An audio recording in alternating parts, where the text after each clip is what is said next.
I'm very excited for this talk. So we have selected like 10 to 11 topics that we're going to be talking about, but I think we'll maybe only be able to like get through 4 of them, maybe. First of all, maybe you could introduce yourself like briefly to the people. Sure. So my name is Elizabeth, and I'm the Ambassador of Ireland to Denmark. And I'm here together with all the great team of colleagues that work in the embassy. I've been here for about a year and a half now, and it's a really interesting posting. There's very interesting work right across the spectrum on the political front, the trade front, economic, working with the Irish community, providing consular services. And then, of course, having the UN agencies here adds an interesting dimension to the work as well. So we're delighted to be hosting this event here today, and it's great to see so many of you here. I had the chance to talk to most of you, I think, in the foyer outside. But thanks very much for coming, despite the awful weather outside. I know it's harder than ever to brave it in the rain, but it's very, very nice to see you. And hopefully we'll have, after you ask some questions, hopefully we can have a chance for a kind of open exchange. And if any of you has any questions, we'd be happy to try to answer those as well. Okay, perfect. First of all, the question is about Ireland's role in the UN Security Council, because as you know, Ireland has recently completed its term on the UN Security Council, and therefore I want to ask you, what were some of the key challenges that Ireland faced during this term, and what are some of the lasting contributions it made? Yeah, sure. Thanks. Yeah, so we were on the Security Council in 2021 and 2022. That was our 4th time serving as an elected member of the Security Council. And it's particularly interesting now, of course, because Denmark will be coming on to the Security Council next year. So it was a very challenging time. Being on the Security Council is always really, really interesting, but very challenging as well. Probably for us, one of the big challenges we faced was that COVID was still going on when we actually started on the council. So that had a real impact on the way that the work was carried out. Some of the meetings were still taking place remotely at the start of our time on the council. But then, of course, world developments had a major impact. So the big ones were probably the escalating conflict in Ethiopia, which had a significant impact. Then, of course, Afghanistan, when Kabul fell in August 2021. That was our first year on the council. And all the work that had been done in Afghanistan over the previous 20 years really started to unravel, unfortunately. And then, of course, in February 2022, our 2nd year on the council, there was the full-scale Russian invasion of Ukraine. So that changed the nature of relations on the council, and then also created a lot of challenges in terms of the work of the council itself. But looking at some of the positives of us being on the council, I think we felt afterwards that it had been very worthwhile being on the council, that we actually managed to achieve a lot, both in small terms and large terms. And some of the large things that we achieved were, for example, a resolution on creating horizontal exemptions for humanitarian reasons to UN sanctions regimes. That's a very long-winded way of saying it. Basically, it means that for all the UN sanctions regimes that are in place in countries around the world, that a humanitarian exemption is created to allow NGOs to continue to deliver humanitarian assistance. And that was a very complicated resolution to negotiate, and we managed to do it just in the very last month of our time on the council. Another big achievement was a resolution that we negotiated and got agreed in September 2021. And that was all around transitions from peacekeeping operations to peace-building operations. So everything that needs to be done when a peacekeeping operation has been in place during a conflict or a war in a region, and that's coming to an end or has been resolved in some way, and you want to keep the parts of that to enable a civilian-led peace-building operation to take place. So we focused on making that very civilian-focused, all about the protection of civilians, leaving space for civil society, ensuring gender equality, ensuring that women were, closely involved in the peace building processes themselves, including climate-related issues and so on. And then another major achievement was the resolutions that we negotiated with Norway as the co-pen holder on what was called the Syria cross-border humanitarian file. So those were two resolutions, one in June 2021 and another in June 2022, that enabled the ongoing delivery of humanitarian assistance across the border into northwest Syria, where otherwise it would have been very difficult to get humanitarian assistance, internally across the internal borders into that part of Syria. So that really meant that humanitarian assistance was able to continue to the 4 million people that were living in that part of the country. And there's a long list of other achievements, but maybe we can come back to some of them afterwards. Okay. Second question is, could you maybe explain the rule-based international cooperation and what it means for Ireland, and then why is it so crucial in this current global landscape? Sure.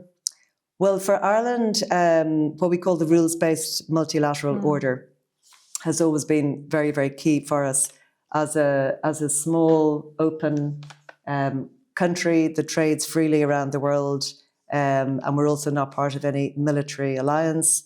So we're very dependent, really, on the proper functioning of the world order as such. And for that to be maintained, it requires stability and respect for international law across the world. So we have both, I would say, a kind of an ethical interest in maintaining the rules-based multilateral order, but also an interest from our own perspective, because that is the type of world in which we function the best. So the UN has always been at the very core of our foreign policy, and we're very, very committed to the UN. That's why we believe it's important to stand for election to the Security Council. Every so often, we normally do it about every 20 years or so. And we also stand for election to the Human Rights Council, to ECOSOC, to all the other parts of the UN system. And we participate very actively in UN peacekeeping. So we actually have the longest unbroken record of any UN member state of UN peacekeeping operations. So I think it's very, very important to maintain that. There's a lot of challenges in the world, particularly at the moment, with the number of major conflicts going on. So I think respect for international law is more important than ever. During our term on the Council, one of the big issues we focused on was accountability. So we think accountability for any crimes that are perpetrated is very important. We're also very active in other multilateral fora. We're obviously committed members of the European Union and active in other organizations like the OSCE and so on. Yeah. And you also mentioned some of it, but the world is facing all of these multiple crises, and from the pandemic to geopolitical tension. But how does Ireland, see these crises affecting multilateral cooperation, and what can be done to, strengthen these international institutions? Yeah, good question. It's certainly a very challenging time. But as I said, I think respect for international law is probably more important now than it ever has been before. And the rules-based multilateral order is absolutely key now. I think from our perspective, while the UN remains very much at the core of our policy, we have felt for a long, long time, and this is something that we were very vocal about when we were on the Security Council, is that it needs to be reformed. The Security Council, as a kind of an organ of the UN, is not representative really of the world as it is today. It was formed after World War II, and the countries that are permanent members of the Council that have the veto right, therefore, are not really representative of the world order now. So we have, argued for a long time in favour of including more African countries on the Council. There are elected members from Africa to the Security Council, but to change the way that the Council is structured, we don't have any firmly held views about how it should be changed. It could be more permanent members, more elected members, a different combination of permanent and elected members. But we think that the use of the veto by such a small number of countries is a complete anachronism at this stage, and that has to be changed. And we also think that the representation on the council has to be broadened. Yeah, and then I think it's also important to, mention the situation happening in the Middle East, that is, escalating day by day. And what is, Ireland's position on this topic, and how would you, how can the international community put like an end to this? What do you think should be done? Yeah, I mean, the situation in the Middle East now is awful, and I think our main focus at the moment is trying to prevent it from escalating even further. The Middle East has actually been of big interest to Irish people for a long time, and it's been one of our foreign policy priorities for a long time. So, we were condemned the taking of the hostages and the Hamas attacks back on the 7th of October. In fact, I was just at an event last night to mark the first anniversary of that. And we've, called for the immediate release of all of the hostages. We've also called, of course, for an immediate ceasefire in the region and for immediate scaling up of humanitarian assistance in Gaza for quite a long time, and now in Lebanon, of course, as well. We think that the response of the Israeli military to what happened has been disproportionate.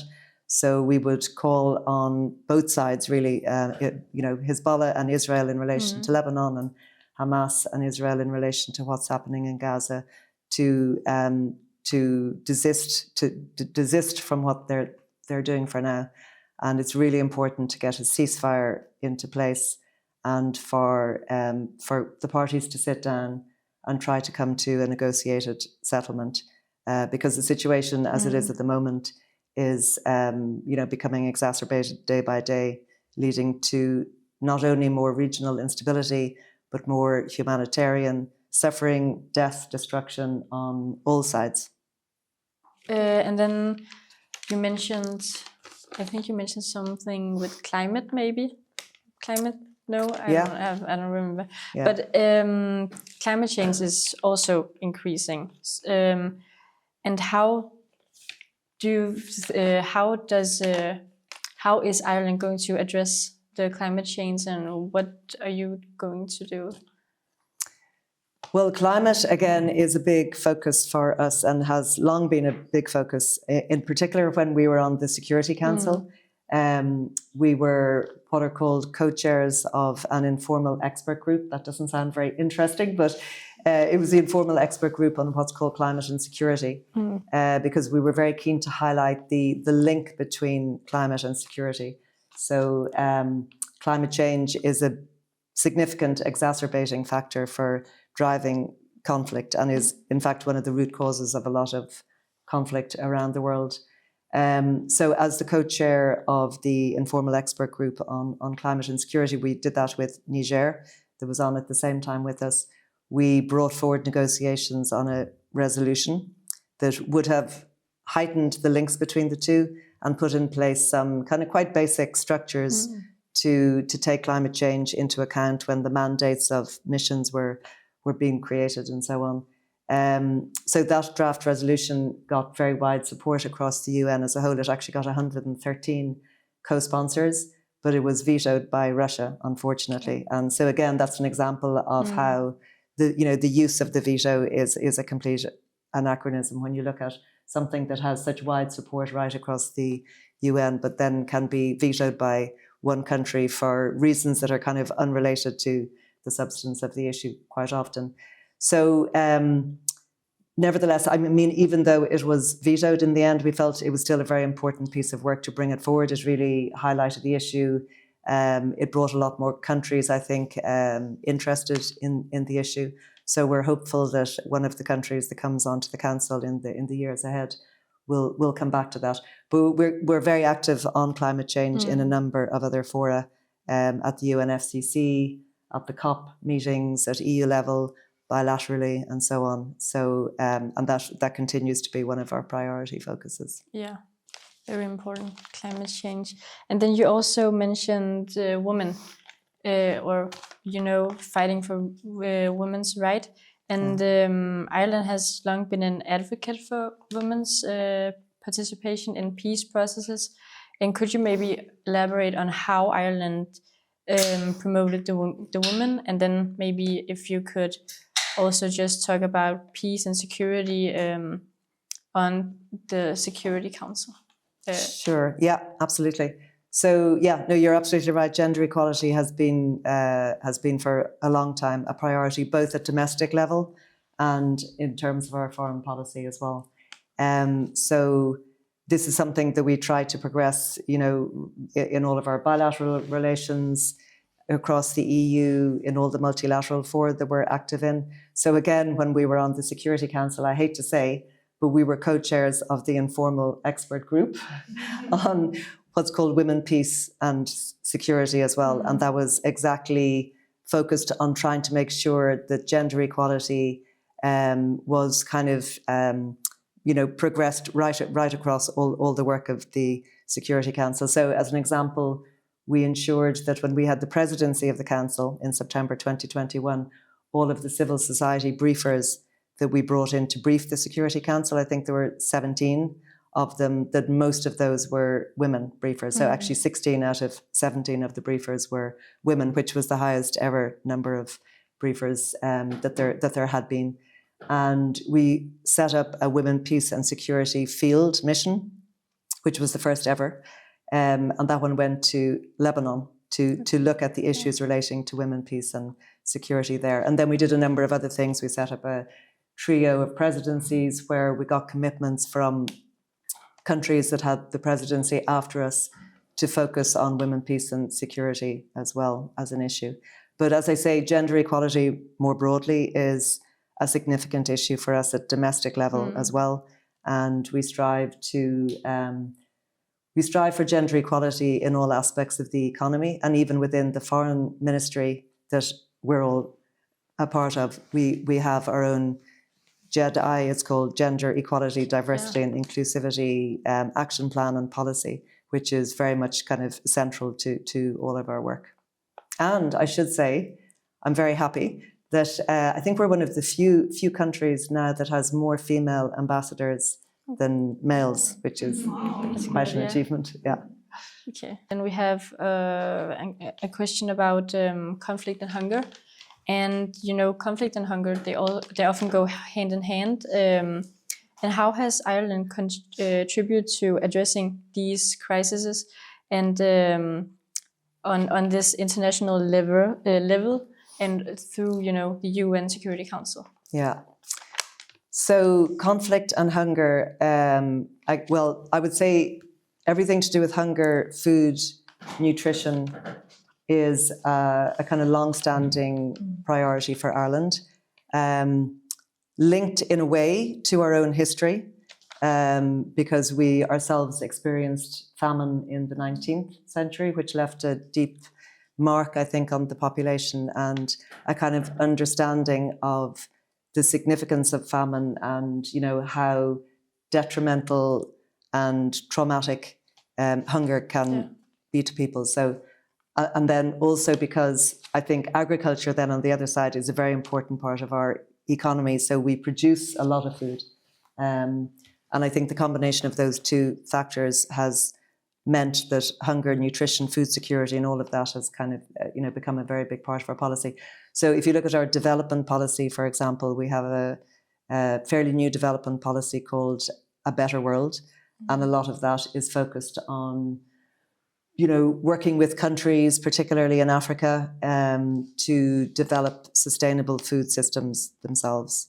And related to that, when we were on the UN Security Council, we were not the co-chair of the informal expert group because there was no informal expert group, but we were what's called informal focal point for conflict and hunger. And that was partly around, it's actually a very sensitive subject in terms of the Security Council, because it's linked to resolution I can't remember the number of the resolution, 2241, I would say off the top of my head, but I'm not sure, which is a resolution that was adopted in 2018 that looks at starvation as a weapon of war. So it's so what we were doing was not only looking at how populations can be affected by conflict, but and that they can become through fighting going on deprived of food, but that it can also be kind of actively used as a weapon of war.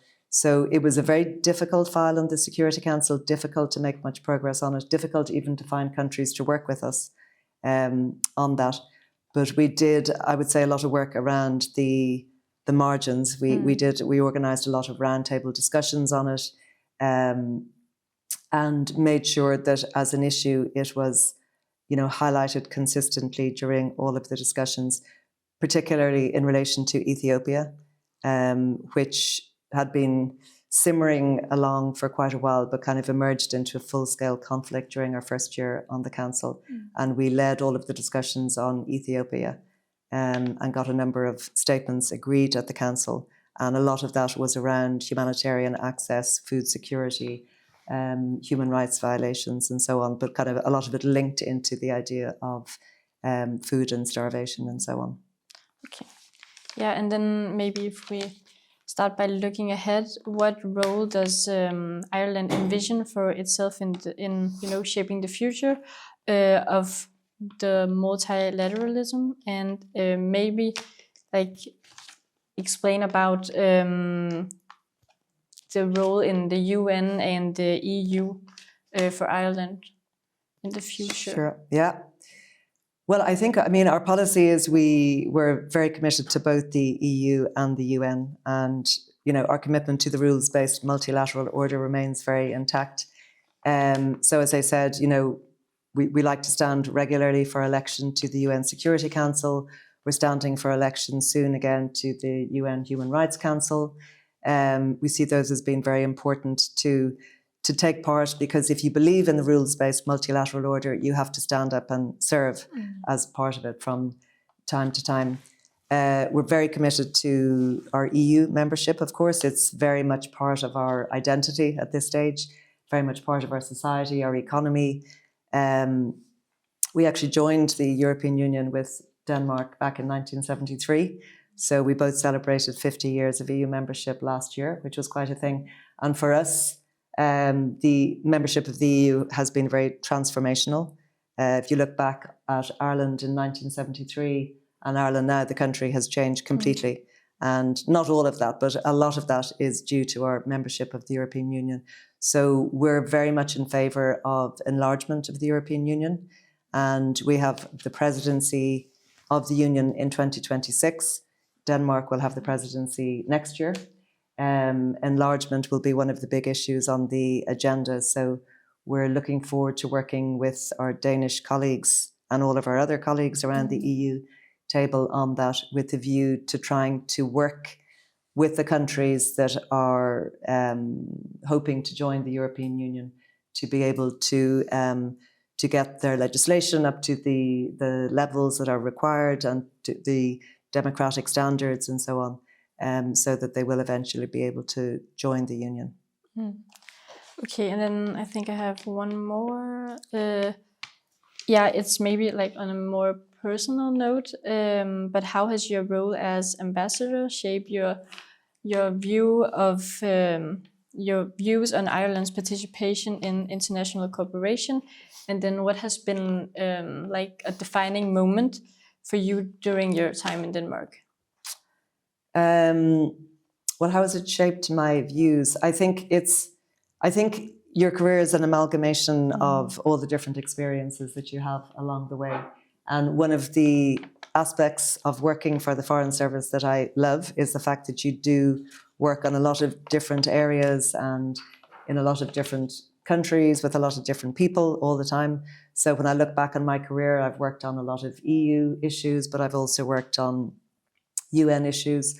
I've worked on trade-related issues, cultural communications, bilateral political issues and so on, and served on postings in 5 or 6 different countries at this stage. So that all shapes my approach towards multilateralism, I suppose, and my conviction that it is a really, really important part of what we are and what we need to be. I don't think I've had any one defining moment since I've been here. Probably lots of mini defining moments, I suppose. But certainly, I mean, what I find really positive about my posting here is, first of all, working with my great team in the embassy, great colleagues here. And secondly, the great collaboration with the Danish colleagues here as well. So we get great, engagement with the foreign ministry and all of the other ministries, the political system, also civil society here, students and younger people. So that aspect of it is really, really good. And the kind of genuine interest in collaborating into the future. And then I think also a part of the job that I find particularly satisfying is supporting the Irish community here. We have a very substantial and very strong Irish community here, and meeting with them, engaging with them, providing various supports for them is a really nice part of the job, and promoting and highlighting different aspects of Irish culture and heritage within the Irish community, but also to the Danish public here more broadly. Yeah, thank you. I think that's all. So I think there's time for a Q&A maybe, Yeah, if sure. some of you have questions.